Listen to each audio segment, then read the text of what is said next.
Hey guys, अस्सलाम वालेकुम. This is Rabia Mughni. You're watching me on Top 5 Dramas of the Week. जी आज मैं super excited हूँ क्योंकि फाइनली वो ड्रामे आ रहे हैं. ड्रामा में जंग चल रही है कि number 5, number 4, number 3, number 2, number 1 पे कौन होगा. और खींचातानी हो रही है कि मैं टॉप 5 में होना चाहता हूँ खुशिया के, लेकिन मेहनत करनी पड़ती है ना जी. उसके लिए कुछ स्टैंडर्ड्स होते हैं, उसके लिए कुछ खुशिया के टॉप 5 में आने के लिए. फिर नंबर 1 और नंबर 2 की जंग चल रही है. तो आई एम सुपर एक्साइटेड. बीच में बड़ा डल पीरियड आ गया था, मुझे बड़ी मुश्किल होती थी 5 ड्रामे ढूंढने की, लेकिन आज तो मैंने 5 लिखे. मैंने कहा ओह ये तो 6 ड्रामे हैं. अब इनमें से 5 कौन से हैं जो मेरे टॉप 5 में शामिल होंगे. सो सुपर एक्साइटेड एंड मज़े का टाइम है. I actually now look forward to कि मैं शाम को जाके टीवी देखूं, क्योंकि हफ्ते में कम से कम 4 दिन तो ड्रामे ऐसे आ रहे होते हैं जिनको देखकर आपको मज़ा आता है. अच्छा, इससे पहले मैं एक बात शेयर करना चाहती हूँ आप लोगों से. मैं बहुत खुश हूँ आज, क्योंकि आज मैंने अपने बाल आयरन नहीं किए, स्ट्रेट नहीं किए हैं. ये मेरे ओरिजिनल बाल हैं. मैं अपने ओरिजिनल बालों के साथ पहली बार ये वीडियो रिकॉर्ड कर रही हूँ. I am super excited because मुझे अपने बाल अच्छे नहीं लगते थे. I am very ashamed to say that. जब मैं सबको बोल रही होती हूँ कि you should be who you are, but तो मैं बाल स्ट्रेट कर लेती थी, ब्लो ड्राई कर लेती थी. And it's not about what anybody else will say, it's about my self कि मुझे स्ट्रेट बाल ज़्यादा अपने ऊपर अच्छे लगते थे.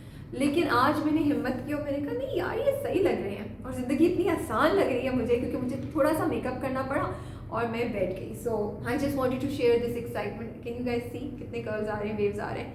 सो ये मैं आप लोगों के साथ शेयर करना चाह रही थी. OST, मुझे पहली सी मोहब्बत का OST बहुत खूबसूरत लग रहा है, बहुत खूबसूरत लग रहा है. अली ज़फ़र ने गाया है और बहुत मज़ा आ रहा है उसको सुनकर. ऐसा है जो आप गाड़ी में भी सुन सकते हैं.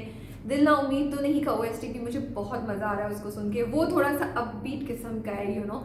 And third OST that I am really liking is फितरत का. I don't know why, but आजकल मैं वो क्या था भूल गई. भूल गई मैं बिल्कुल. अभी सुन रही थी, मैं बिल्कुल भूल गई.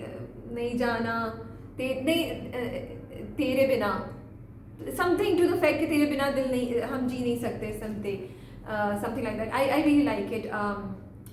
उसको बहुत ही खूबसूरत है. अब हम कर सकते हैं. ओके जी, we are coming to sorry उससे पहले एक और बात. हदीका क्यानी की कवाली आई है नई, and I just loved it. I was so amazed and I love the way it has been. The video has been shot. इतनी खूबसूरत तरीके से वीडियो को शूट किया हुआ है. एस्थेटिकली इतनी अच्छी है, इतनी प्लीजिंग है, देखने में मज़ा आता है. ना सिर्फ आप एक बहुत खूबसूरत म्यूज़िक सुन रहे होते हैं, कवाली सुन रहे होते हैं, बल्कि आप देखते हुए भी आप इंजॉय कर रहे होते हैं, क्योंकि कॉन्स्टेंटली सीन चेंज हो रहा है और कहीं भी उनको ऐसे हाफ में नहीं दिखाया, तो दूर से या फिर उनके चेहरे के डिफरेंट एंगल्स दिए हुए. And I am so proud of her and she really inspires मी, क्योंकि मुझे हदीका को मैं बहुत अरसे सुनती आई हूँ, तो मुझे उनका वो जर्नी याद है. आई थिंक हदीका क्यानी जो थी ना, वो उन सिंगर्स में थी जिन्होंने आज से कितने साल पहले पाकिस्तान में वो वीडियोस बनाई थी जो पाकिस्तान के लिए उस वक्त के हिसाब से बहुत एडवांस थी. आप लोग प्लीज़ जाएँ, गूगल करें और हदीका क्यानी के पुराने गाने सुने. आपको बहुत मज़ा आएगा, बहुत अच्छा लगेगा. And I like it. उनका पूरा जो जर्नी है ना. क्या चीज़ गिर गई, सॉरी मेरा एयरिंग गिर गया. अब मैं किसी को बुला रही हूँ. अब मैं किसी को बुलाऊंगी कि मेरे एयरिंग मुझे पकड़ा दे, मैं पहनूँ, क्योंकि मैं इस वीडियो को एडिट के बगैर डालूंगी, बिल्कुल बहुत काम है. सॉरी. तो देखिए कितने मज़े की वीडियो है ना. आपको हम BTS भी करते हैं और इसका पीछे का भी ढूंढ के दे मुझे. वो नीचे गिरा हुआ है बिल्कुल. तो अब ये दोबारा गिर गया तो फिर बहुत ही शर्मिंदगी होगी. बट यस, ये भी होता है. These are also one of my favourite earrings जो मुझे बहुत कन्वीनियंट लगते हैं. किसी भी चीज़ के साथ चले जाते हैं, मैं उठा के पहन लेती हूँ. तो मैं इतने फ्लो में हदीका क्यानी की बात कर रही थी और वो बात जो है वो रह गई. अब मैं इसको इस तरफ कर लूँगी. देखिए ये भी ट्रिक्स एंड टिप्स होती हैं. इस तरह कर लें, थोड़ा सा इसको हाइट कर लें कि अगर वो गिर भी गया तो अब आप लोगों को नहीं पता चलेगा. And I can continue and you can see this one. Okay जी, let's start with drama number 5. Number 5 पे है हमारे पास दिल ना उम्मीद तो नहीं.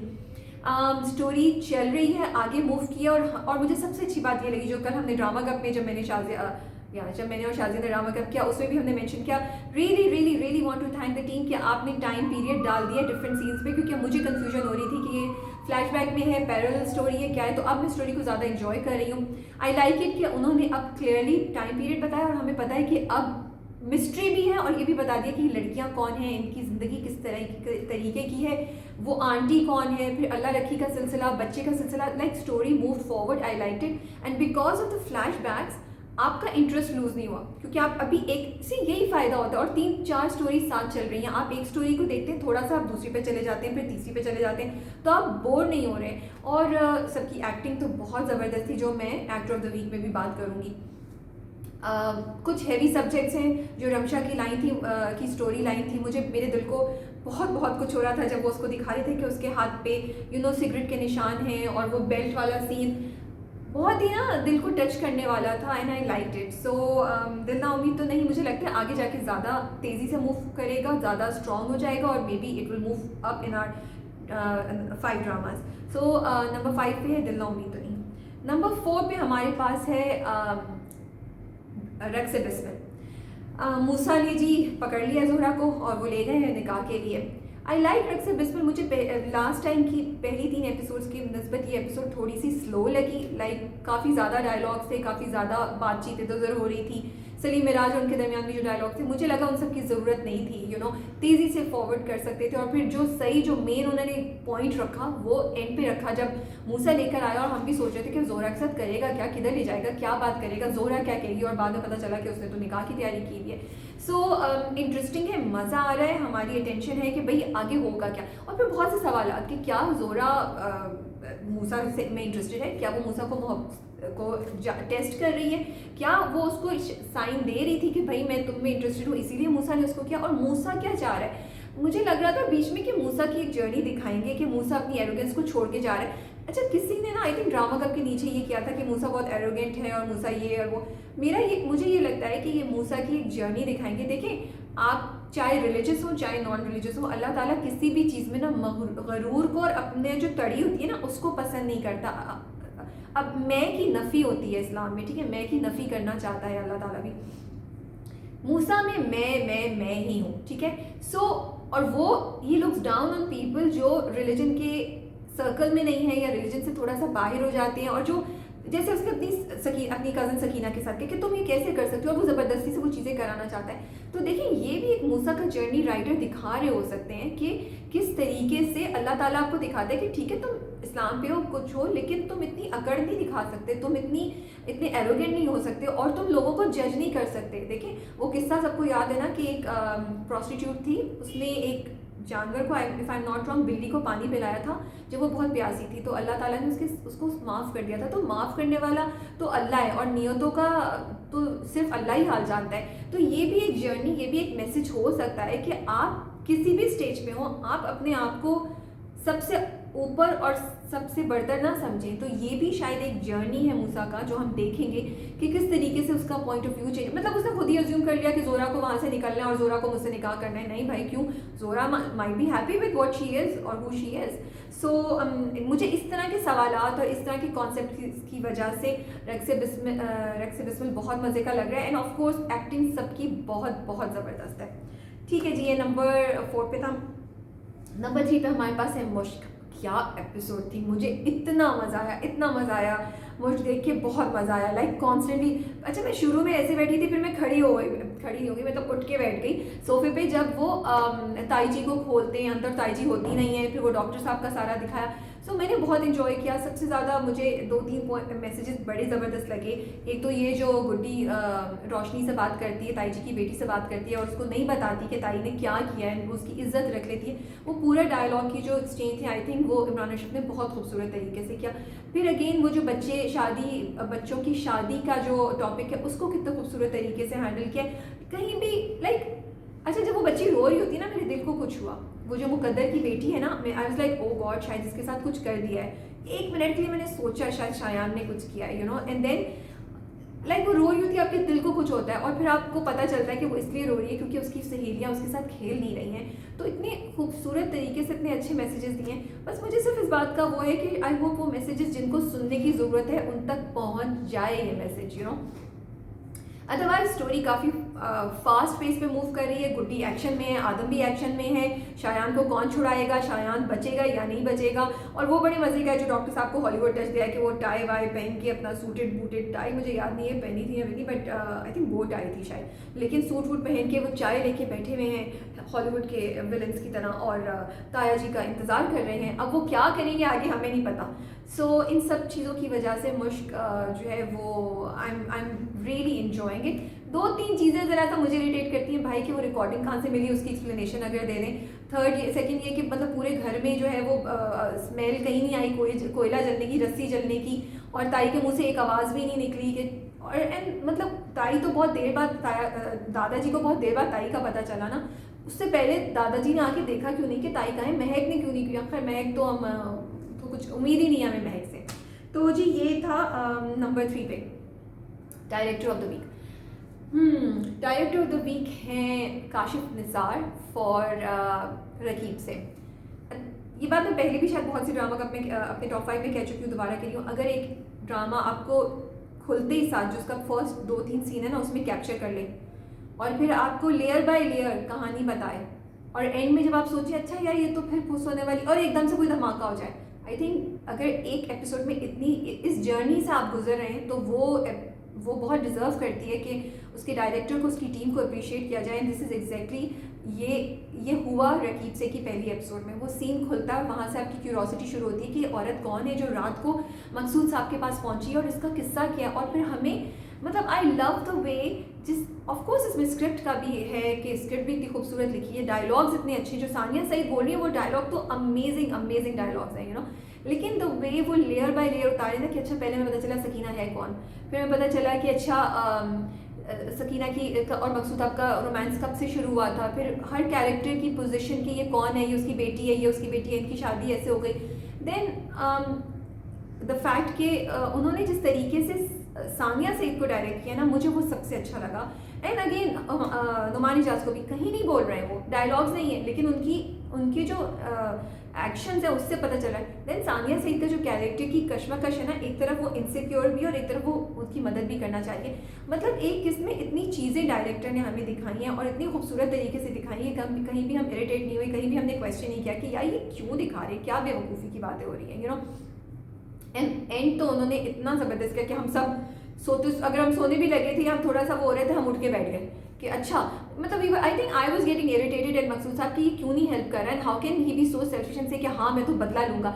मतलब आप 2 औरतों को निकाल के बदला लेंगे, लेकिन जब इकरा आती है और उनकी एक्टिंग उनकी वो आउटबर्स्ट होती है तो आप हैरान परेशान रह जाते हैं। और आपका तो ये सब चीज़ें जिस तरीके से डायरेक्ट की हैं, हर एक्टर को डायरेक्ट किया, सारे सीन्स को कोऑर्डिनेट किया, फ्लो जो किया, I just loved it.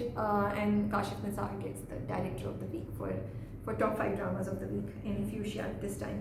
Okay जी, नंबर 2 पे हमारे पास है डंक। आपका क्या ख्याल है कि नंबर 1 पे कौन होगा? Let me tell you about Dunk first. I think Dunk की ये वाली एपिसोड बहुत मज़े की थी। Yasra Rizvi, Bilal Abbas, Noman Ijaz, amazing performance. मुझे इसलिए बड़ी अच्छी लगी क्योंकि एकदम से स्टोरी ने टर्न लिया। अब जब प्रिंसिपल बुलाती है हैदर को तो इसलिए पता नहीं क्यों बुला रही है, और फिर वो जब बात के सामने उसको शर्मिंदा करती है, इतना मज़ा आया कि मैं क्या बताऊँ। देन अमल का कैरेक्टर, अब उसकी भी एक मिस्ट्री स्टार्ट हो गई है कि वो क्या चाह रही है, वो क्या करना चाह रही है, क्या अमल और हैदर कितना इस चीज़ में एक साथ हैं। फिर वो पूरा सीन जो वो जाके हरास करता है हैदर प्रोफेसर साहब को, वो बहुत कैप्टिवेटिंग था। और उसमें वो बच्ची को जो धक्का देते हैं, oh God it was so real, आपके दिल को कुछ होता है। फिर अंजुम ने जो है वो मिसेस अंजुम ने कंप्लेन वापस ले ली, वो इतना इरिटेट की मुझे। एंड देन यास्रा रिजवी का वो जो आउटबर्स्ट था उस चीज़ पे, वो इतना रियल था कि उनकी फ्रस्ट्रेशन, और हम भी सोच रहे थे, इवन आई वाज थिंकिंग कि अरे भाई अगर आपको इस केस को आगे नहीं लेके जाना था, आपने माफ़ करना था तो आपने क्यों लिया। लेकिन बहुत जगह होता है जब माँ बाप आ जाते हैं वो, और आई विश कि ये चीज़ पहले हो जाती। आई विश कि प्रिंसिपल ने इसमें इंटरफेयर करके पहले हैदर के माँ बाप को बुला लेती और हैदर के बारे में बता देती, जो अब बताया और अब क्यों बताया, पहले क्यों नहीं बताया, 2 किस्तों पहले क्यों नहीं बताया। बट खैर डंक is going very very strong, keeping us engage. वो स्कूल वाला सीन भी आई एम सॉरी टू से बहुत ही दिल को दुखाने वाला था एंड वेरी इरिटेटिंग कि क्यों स्कूल ऐसी चीज़ें कर रहा है, जो मैंने एक वीडियो भी निकाली थी कि आई विश स्कूल वाले जो हैं वो ड्रामे ये दिखाएं कि स्कूल इसको डिफरेंट तरीके से हैंडल करता है. So dang going strong and on number 2. Let's see अगर अगले हफ्ते वो नंबर 3 या नंबर 1 पे आता है या नीचे गिर जाता है. Actor of the week. Okay, actor of the week मेरे पास बड़ी लंबी लिस्ट है, but I would like to give it to Yasra Rizvi for both Dil Na उम्मीद तो नहीं एंड डंक. आई थिंक वो बहुत अच्छी एक्टिंग की और मुझे इसलिए अच्छा लग रहा है एक्टर ऑफ द वीक उनका, क्योंकि एक हफ्ते में उन्होंने हमें इतनी वैरायटी दिखाई. दिल ना उम्मीद तो नहीं में उनका एक डिफरेंट रोल है जिसमें वो सुम्बुल को सपोर्ट कर रही हैं, काम डाउन कर रही हैं, उनका लेजा बोलने का तरीका बड़ा डिफरेंट है. एंड डंक में वो अपने एक वाइफ है जो परेशान है, शदीद परेशान है, गुस्से में है, उसको अपने मियाँ को सपोर्ट भी करना है लेकिन हालात उसके हाथ से निकलते जा रहे हैं. और इन सब चीज़ों की जो रिप्रेजेंटेशन है, जो चेहरे से एक्सप्रेशन जिस तरीके से दे रही है यास्रा रिजवी, वो अमेजिंग है. Like you feel for it. You जब वो अपनी बेटी को बिस्तर पे लेके बैठी होती है, जब बेटी उनकी डरती है और घबराई हुई होती है, wow, I was really touched and you know I could feel कि एक माँ के दिल पे क्या गुजर रही होगी. इसी तरह जब वो जाके जब बिलाल अब्बास हैदर आता है और वो उसको धक्का दे के बचाती है, फिर वो जो सारी बात बोलती हैं प्रोफेसर को कि देखो तुम्हारी बेवकूफ़ी से मेरे साथ क्या हो रहा है. Everything was very nice and I want to mention Dil Na उम्मीद तो नहीं में जब लास्ट टुवर्ड्स द लास्ट है, मुझे एग्जैक्टली याद नहीं है कि वो लास्ट सीन है या नहीं. दिल ना उम्मीद तो नहीं में जब आंटी जी आके सुम्बुल से पूछती हैं कि तुम कब्रिस्तान क्या करने गई थी, तो यास्रा का character which is Savera is sitting right next to Sumbul and वो जो एक्सचेंज है, लाइक वो कहती है कि मैं बैठी हूँ ना पहले, फिर आंटी जी उनकी तरफ देखती हैं और जो वो चेंज दिखाया है सवेरा के चेहरे पे और यास्रा रिजवी के चेहरे पे, it was really good. I mean no dialogues, सिर्फ उनके चेहरे के एक्सप्रेशन से थे कि पहले उनका अच्छा मैं बैठी हूँ, फिर वो एकदम से हड़बड़ाई you know and she like अच्छा, देन शी गिव्स इन और वो चली जाती है कमरे से उठ के. तो I really admire her and I am very excited कि बड़ा मज़ा आ रहा है उनको देख के और आई एम होपिंग कि हम उनको और इसी तरह के सॉलिड रोल्स में जाके देखेंगे. और सबसे खूबसूरत बात ये कि मतलब आप ये बात देखें, मैं ये कहना चाहती हूँ with huge apologies to everybody and I don't mean to say कि बाकी सब लोगों को मैं अंडर एस्टिमेट करी हूँ, बट आप देखें नुमान एजाज, आप देखिए यमुना जैदी, आप देखिए नवीद शहजाद, ये कितने बड़े कैरेक्टर्स हैं, एक्टर्स हैं यार.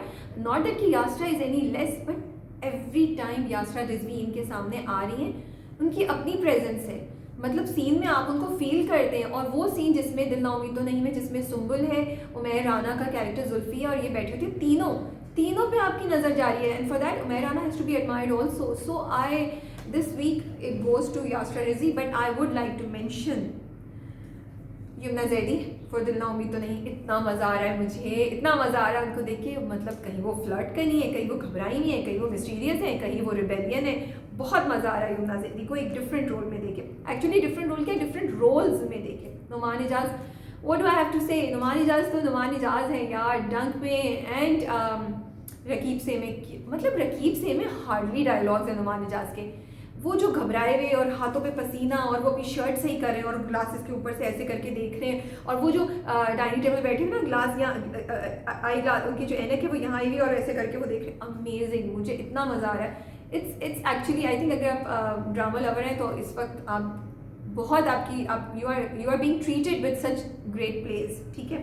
उसके अलावा Hadiqa Kiani, wow, I mean लगता ही नहीं है कि वो पहली बार ड्रामे में काम कर रही है, लग ही नहीं रहा. इतनी सॉलिड परफॉर्मेंस दी हदीका कियानी ने, इतनी इम्प्रेसिव कि हम उनके लिए फील कर रहे थे कि यार क्या हो रहा है, क्या होगा इनके साथ, यू नो क्या करिए, जहाँ वो रो रही है, जहाँ वो छुपा रही हैं. So amazing.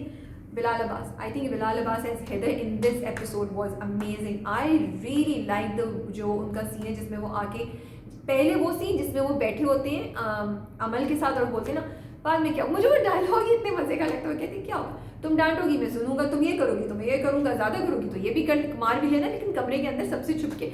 The we said it was so cute. And then वो सफ़ी के साथ जब बैठे होते हैं तो वहाँ पे एक अजीब सा हमें रोल नज़र आता है, फिर हमें शर्मिंदगी नज़र आती है, फिर हमें गुस्सा नज़र आता है. Bilal Abbas did an amazing job in this episode. मुझे एक्चुअली हैदर को देख के बहुत मज़ा आ रहा था एंड आई थिंक मुझे थोड़ा सा डिफरेंट लगा from his previous characters. Okay जी, नंबर 1, क्या ख्याल है आपका नंबर 1 पे कौन सा ड्रामा है इस बार? नंबर 1 पे है रकीब से. मैं क्या बोलूँ. I am in love with this drama. मुझे लगता है रकीब से इतना मैं क्या बोलूँ, मुझे समझ ही नहीं आ रही है. मतलब वो इतना खूबसूरत ड्रामा है. It's so poetic, it's so amazing, it's mysterious, it's like it's a treat to watch and performances सबकी ज़बरदस्त हैं। सानिया सईद, नुमान एजाज, हदीका कियानी, इकरा अजीज़, फरियाद महमूद, क्या नाम है यार, लाइन से लंबे, मतलब ज़बरदस्त एक्टर्स, और फिर उन सबको आप कंबाइन कर दें और कोई भी एक दूसरे को ओवरशैडो नहीं कर रहा। स्टोरी इतने मज़े की है कि पहले सीन से लेके आखिरी सीन तक आप इंगेज रहते हैं। एक्टिंग इतनी कन्विंसिंग है कि आपको कहीं लग नहीं रहा होता कि ये एक्टिंग हो रही है, आपका दिल उनके लिए फील कर रहा होता है और आप वेट कर रहे होते हैं कि आगे ये कैरेक्टर क्या करेगा। स्टोरी इंगेजिंग है, इंटरेस्टिंग है, मिस्टीरियस है, आपको हुक करके रखी हुई है कि आगे क्या होगा। एक्टिंग ज़बरदस्त है, तो फिर इसके बाद में और क्या बोलूँ। लेकिन मुझे कहानी का प्रेमिस बहुत अच्छा लग रहा है। आई रियली विश कि आई जस्ट होप कि आगे जाके ये नीचे ना गिर जाए और फिर वही दो औरतों की कहानी ना बन जाए। आई विश के प्रोफेसर साहब जो हैं वो हदीका कियानी के कैरेक्टर को सपोर्ट करें विदाउट लीविंग हिज वाइफ, और एक डिफरेंट स्टोरी मिलेगी ना। हर बार यही क्यों हो कि एक और औरत आ गई और उसने दूसरी औरत को इनसिक्योर कर दिया। हर बार यही क्यों हो कि किसी का घर डिस्ट्रॉय करके किसी की हेल्प करनी पड़ती है, क्यों नहीं प्रोफेसर साहब सकीना की और अपनी की मदद कर सकते हैं without breaking his own house. और बड़ा मुझे आई थिंक बड़ा अच्छा होगा जो प्रोमो में और जो OST में हमने थोड़ा सा देखा है ना, इकरा और नुमान एजाज का interaction, I am really looking forward to, जब उसको डांट के कॉलेज के लिए भी बोलेंगे आगे जाके, तो बहुत ही डिफरेंट सी चीज़ है। एक बड़ा रिफ्रेशिंग कॉन्सेप्ट है। मिस्ट्री है कि यार क्या थी उनकी लव स्टोरी, क्या हुआ कि वो मिल नहीं सके और अब इस स्टेज पे पहुंचे। तो और सानिया सईद आगे जाके क्या करेंगी, क्या वो इतनी रहमदिल रहेंगी, क्या वो इनसिक्योर हो जाएंगी। अमीरा और इंशा की कहानी आगे क्या चलेगी, वो बहनें नहीं हैं बट क्या वो बहनें बन जाएंगी। So with lots of questions and lots of mysteries, Raqeeb Se is keeping us hooked at number 1।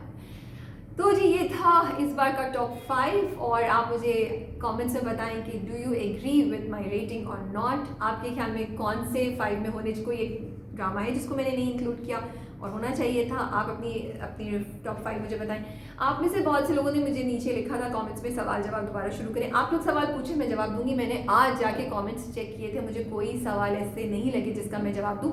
मुझे खुदा और मोहब्बत सीज़न 3 बहुत जल्द आने वाला है। आज ही PR से हमें ईमेल आई थी, तो आई थिंक कौन सा ड्रामा ख़त्म होने वाला है, मैं सोच रही हूँ। मुझे लग रहा है मे बी फितरत की जगह तो जियो का ड्रामा है, सो मे बी फितरत, लेकिन वो इतना लंबा नहीं होगा। So I am not sure, but yes Khuda Mohabbat बहुत जल्द स्टार्ट होने वाला है। Maybe in the next 10 days हम उसकी फर्स्ट एपिसोड देख लेंगे। बहुत से लोगों ने बोला है, आप में से कुछ तो है जिन्होंने कहा जाहिद अहमद और सोनिया का। आई एम सॉरी, मैंने कब ये बात बोली कि मैं जाहिद अहमद का इंटरव्यू करी हूँ। मैं जाहिद अहमद का इंटरव्यू एक दफ़ा ऑलरेडी कर चुकी हूँ, बहुत पहले, आई थिंक पिछले साल की बात है। पिछले साल में 2019 दिसंबर की बात है, आई एम नॉट 2019 नवंबर, जब वो इश्क है नसीब आ रहा था। उसके बाद से हमने जाहिद का इंटरव्यू नहीं किया है, if I am not wrong. और अभी हम कांटेक्ट करेंगे उन्हें, इंशाल्लाह होगा, लेकिन अभी मैंने कोई इंटरव्यू नहीं किया है, कोई नहीं आ रहा। सो मैं I really want to clarify this because बहुत आप लोगों ने मैसेजेस किए। सोनिया का भी हम अभी इंटरव्यू मैंने नहीं किया है। अगर सोनिया टाइम देगी तो डेफिनेटली हम उनका करेंगे, लेकिन अभी कुछ हुआ नहीं है। अच्छा, बिलाल अब्बास और डंक की टीम पे भी आप लोगों ने बोला है, करेंगे इंशाल्लाह। मुझे नहीं पता कि बिलाल इंटरव्यू देंगे या नहीं देंगे, वो थोड़ा कम इंटरव्यूज़ देते हैं। डंक जैसे जैसे आगे प्रोग्रेस करेगा हम इंटरव्यू करेंगे, लेकिन अभी नहीं। मेरे ख्याल में मैं 10th एपिसोड के बाद शायद करना शुरू करूँ। So all these things will happen. सारे ड्रामों के कास्ट जो हमें टाइम देगा, जो करना चाहता है, हम उनसे बात करेंगे, हमें कोई एतराज़ नहीं है, लेकिन अभी नहीं, थोड़ा टाइम लगेगा। सो तब तक आप जो इंटरव्यूज़ हमने अभी किए हैं उनको एंजॉय कीजिए, उन पर फीडबैक दीजिए, उन पर कमेंट करें, उनको लाइक करें, उनको प्लीज़ शेयर करें ताकि ज़्यादा से ज़्यादा लोग आपकी तरह उनको एंजॉय कर सकें। अगर हमारे यूट्यूब चैनल पे पहली बार आ रहे हैं तो सब्सक्राइब करना नहीं भूलिएगा। एंड आई थिंक मैंने बहुत ज़्यादा बोल लिया है, मुझे ब्रेक की ज़रूरत है। सो आई विल गो नाउ। अल्लाह हाफिज़, take care and I will see you guys very soon in another video. और अब इसको बंद कर दूँगी।